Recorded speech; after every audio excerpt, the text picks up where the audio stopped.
Hello students, today we are going to start with poem I Sit and Look Out by Walt Whitman. This poem is a severe criticism of the oppression of human beings caused by their own fellow human beings. Means we only try to cause harm to our fellow human beings and we don't realize how we are trying to make their life very difficult for them. He sees sorrows, oppression, shame, anguish, callous neglect of the elderly people, ill treatment meted out to women, pestilence, tyranny, exploitation of workers, and eternal agony. Here the poet is saying that he can see all around him people are very sad. There is oppression going on, means they are being treated very cruelly by others, means, and some people are very really shameful for whatever they have done. They are very angry with themselves. Some young people, they are not looking after their parents very nicely. They don't have any feelings for their elderly people, or some people are ill treating the women. They are beating them, they are not allowing them education and all. Then all around him he also can see there is pestilence, means continuous disease is spreading. People are not taking any precaution.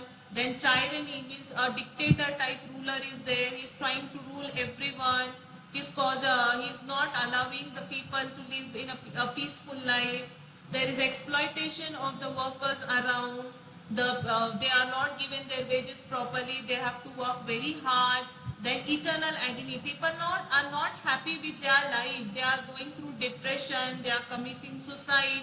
So all this is going on around in the world, and poet is saying that he is just he cannot do anything, or he is not trying to do anything. He is just sitting and looking out what is going on. So here he says in the final lines of the poem that all this, all the meanness and agony without end, I sitting and look out upon. See here and am silent. We say that all these things are going on which are very wrong. Someone should try to take some step to try to avoid it, or try to stop all these things to happen, but no one is doing, and he himself is saying that I am also not doing anything. I am just sitting and looking what is going on. I can see everything, I can hear everything, but I am just silent. Means he is trying to tell people, he is trying to tell what is the condition of the world nowadays. We also see all this thing going on around us, but are we taking any step to stop it? Are we doing something to help someone who is in trouble? No, we are not doing. We are just seeing, we just see what is going on around us. We hear it, then we just say sorry and we forget it. We are just silent. We are not taking any step to stop it. Here, the poet is not trying to find out the reasons for the sufferings of humanity. In this poem, you can see he is just mentioning what sufferings the people all around are going through. But he is not giving us any remedy to improve it, or not. He is not trying, or he is not trying to stop it also. And he is also, but he is just criticizing that whatever is going on in the world nowadays, it is wrong. It should not happen. Now we'll see the poem line by line. See, first line. I sit and look out upon all the sorrows of the world, and upon all oppression and shame.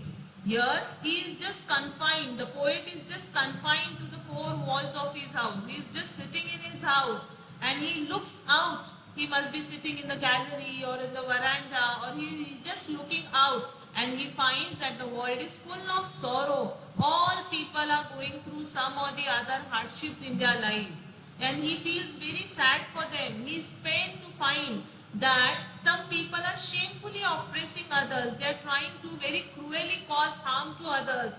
They don't have feeling for them.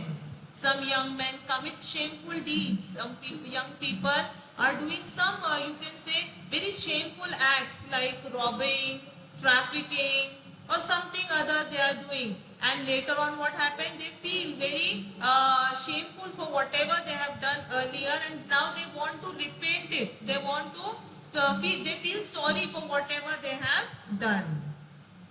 I hear secret convulsive sobs from young men and anguish themselves, remorseful after deeds done. Means they are remorseful thereafter, means they feel very guilty for whatever they have done, and they sob convulsively in secret, means they sob in secret silently, and they are very angry with themselves. They are just uncontrollable. Convulsively means what? They are just uncontrollable. They are just crying out loudly. They don't know what to do now. They have done the crime. They know whatever they have done is very bad. So they are feeling very guilty for that thing. They behave like this because they listen to the prick of their conscience secretly. Means within their heart they feel now that whatever they have done is very bad. They have just ruined the life of someone else. So they feel very sorry for it, and now they don't know how to repent it. So because of that they sob in a very uncontrollable way. They cry in a very uncontrollable way. I see in low life the mother misused by her children, dying and neglected, gaunt and desperated. Now here the poet can see with disappointment how the bad condition the mother is going through.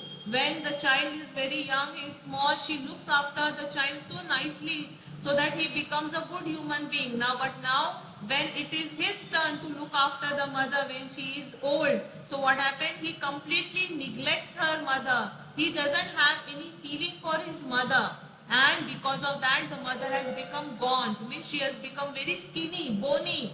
She is not in a good health condition, and she just she is very desperate. She just wants her son or a daughter to look after him, to be good with him, treat them very well. But the children, as they don't do like this, so they just die like that. I see the wife misused by her husband. I see the treacherous seducer of the young woman.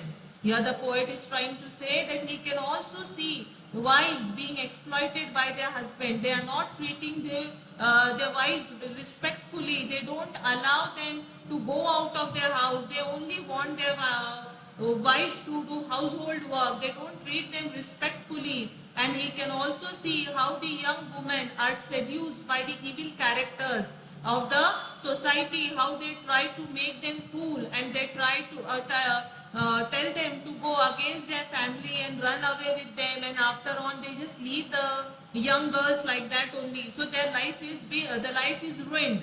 So all these things the poet is just seeing, and he is not doing anything. I mark the ranklings of jealousy and unrequited love attempted to hit. I see these sights on the earth. Here the poet is trying to say, among young lovers, you can feel that there is jealousy, they are jealous of each other.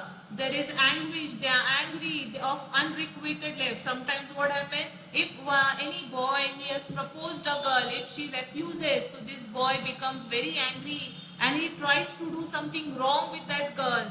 So all these things, the poet, he can see, saying that I am just seeing whatever is going on in the society. I see the workings of battle, pestilence, tyranny. I see the martyrs and prisoners. Here the poet is saying the whole society is suffering due to war, due to pestilence, means due to contagious disease. Nowadays we are also going through the same thing. The world, there is economic war, there is also war going on the borders, then there is contagious disease, that is COVID-19, we all are suffering too. Then tyranny, dictatorship. So all the persons who fight for the noble cause, they are being tortured by this tyrant ruler, the unjust ruler. They are being these people who are trying to fight for the people of the country. They are being imprisoned and they are hanged to death and they become martyrs.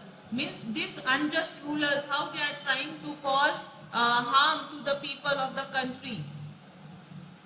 I observe a famine at sea. I observe the sailors casting lots. Shall we kill to preserve the lives of the rest? Here the poet is saying he can see that the sailors, when the famine spreads and it becomes necessary to throw away people one by one into the sea to save the lives of the rest. Means how they are risking their lives and just throwing themselves into the water so that they can save the other people and they can save the life of the other people. I observe the slights and degradations caused by arrogant persons upon laborers, the poor, and upon Negroes and the like. Means he's saying, I can also see, I can also observe that the poor people, the laborers and the Negroes, they are being humiliated and insulted by the powerful, arrogant people. They are not treated properly, they are being treated as the slaves, and they are given hard labor to do. They are not good paid for that. The poet is saying, I am seeing all this, how this powerful people, they are trying to enslave these Negroes, these black people. All this and the meanness and agony without end, I sitting look out upon. I see here and I am silent. Here the poet is saying, I can see, I can look out at this sad spectacle of life and remain silent. Means I can see all this agony, all these painful things going on around me, but I am not doing anything. I am just sitting and looking out. He is trying to tell us, or he is trying to make us aware about it. Means we are also doing the same thing. We also see all this, you can say, unjust treatment are done to people. You can say wrong things going on around us. But we never try to take any, you can say, step against it. We are not trying to stop it. We are not trying to avoid it. So here through this poem, he is trying to make us aware how we human beings are only causing, you can say, hardships, or hardship to the fellow human beings. We are not trying to help them out. We are not trying to help them to come out of their sufferings. We are just sitting and looking. We are just like silent spectators for all wrong things going on around us. I hope you have understood the poem. Just go through the poem again and try to write appreciation of the poem. It's in simple words you have to write here. What is the theme of the poem? What the poet wants to convey? You can write the summary of the poem, and it will help you to write the answers based on this question then. I hope you have understood. Thank you.